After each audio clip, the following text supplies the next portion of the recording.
بسم اللہ الرحمن الرحیم۔ حضرت ابراہیم علیہ السلام کے والد کا نام آزر تھا۔ آپ علیہ السلام سام بن نوح علیہ السلام کی اولاد سے ہیں۔ آپ کی پیدائش عراق کے مشہور شہر بابل میں ہوئی۔ وہاں بت پرستی عام ہو چکی تھی اور وہاں کا حکمران بھی ایک کافر تھا جس کا نام نمرود تھا۔ ابراہیم علیہ السلام نے ایک لمحے کے لیے بھی بتوں کی پوجا نہیں کی تھی۔ آپ نے اپنی قوم کو بتوں کی پوجا کرتے دیکھا تو ان کی ملامت کی اور ایک اللہ کی عبادت کرنے کی دعوت دی، اور دعوت کی ابتدا انہوں نے اپنے باپ سے کی۔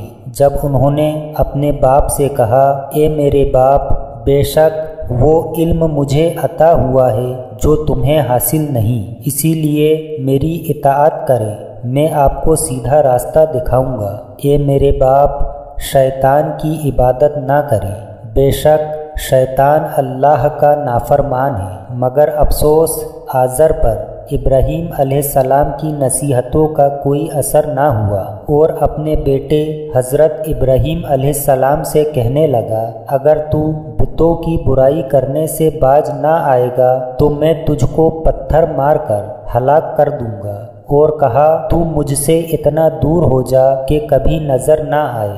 ابراہیم علیہ السلام نے اپنے باپ سے نرمی اور مہربانی کرتے ہوئے کہا، آپ پر سلامتی ہو، میں اپنے رب سے آپ کے لیے بخشش طلب کرتا رہوں گا۔ لیکن بعد میں ان پر واضح ہو گیا کہ وہ تو اللہ کا دشمن ہے، تو ابراہیم علیہ السلام اس سے بے تعلق ہو گئے۔ جب آپ علیہ السلام نے اپنے قوم کو توحید کی دعوت دی، اس وقت آپ نوجوان تھے، تب آپ کی عمر 16 سال تھی۔ آپ ان کے بت پرستی والے عمل سے بہت دکھی ہوتے تھے اور ان کے بتوں کو توڑ دینے کی دھمکی دیتے تھے۔ حضرت ابراہیم علیہ السلام اپنی قوم کو ان کے بتوں کو توڑنے کی اعلانیہ دھمکی دیا کرتے تھے۔ آخر کار ان کے ایک تہوار کا دن آ گیا۔ اس دن لوگ نئے نئے پکوان پکاتے اور اپنے بتوں کے سامنے رکھا کرتے تھے، پھر شہر کے باہر کھلے میدان میں جمع ہوتے، کھیلتے کودتے اور خوشیاں مناتے، اور شام کو جب گھر آتے تو اپنے بتوں کے پاس رکھے کھانے کو تبرک سمجھ کر کھایا کرتے تھے۔ اپنے معمول کے مطابق تہوار کی تیاری کر لی۔ ابراہیم علیہ السلام کو ساتھ چلنے کو کہا۔ آپ علیہ السلام نے آسمان کی طرف اشارہ کر کے کہا، میں بیمار ہوں۔ چنانچہ وہ لوگ آپ کو چھوڑ کر چلے گئے۔ حضرت ابراہیم علیہ السلام ان بتوں کے پاس گئے، دیکھا کہ ان کے سامنے کھانا پڑا ہے۔ سب کے کھانا لانے کی وجہ سے وہاں کھانا بہت زیادہ تھا۔ پھر ابراہیم علیہ السلام نے ان بتوں سے مخاطب ہو کر کہا کہ اتنا سارا کھانا پڑا ہے، تم اس کو کھاتے کیوں نہیں؟ تمہیں کیا ہو گیا ہے کہ بات تک نہیں کرتے؟ پھر ایک کلہاڑے سے ان بتوں کے ٹکڑے ٹکڑے کر دیے، لیکن بڑے بت کو چھوڑ دیا تاکہ سب اسی کی طرف رجوع کریں۔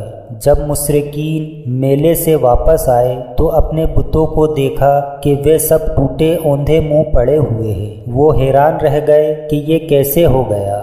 انہوں نے آپس میں کہنے لگے، یہ کس کا کام ہے؟ انہی میں سے کچھ لوگوں کو خیال آیا کہ ابراہیم نے کہا تھا کہ وہ بیمار ہے، اور انہوں نے اپنے بتوں کی مذمت کرنے کو کہا تھا۔ سب نے یہ مشورہ کیا کہ ابراہیم علیہ السلام کو بلایا جائے اور ان کو سزا دی جائے۔ چنانچہ سب جمع ہوئے اور ابراہیم علیہ السلام کو بلایا گیا۔ قوم کے لوگ ابراہیم علیہ السلام سے کہنے لگے کہ سچ بتا، کیا تو نے یہ سب کیا ہے؟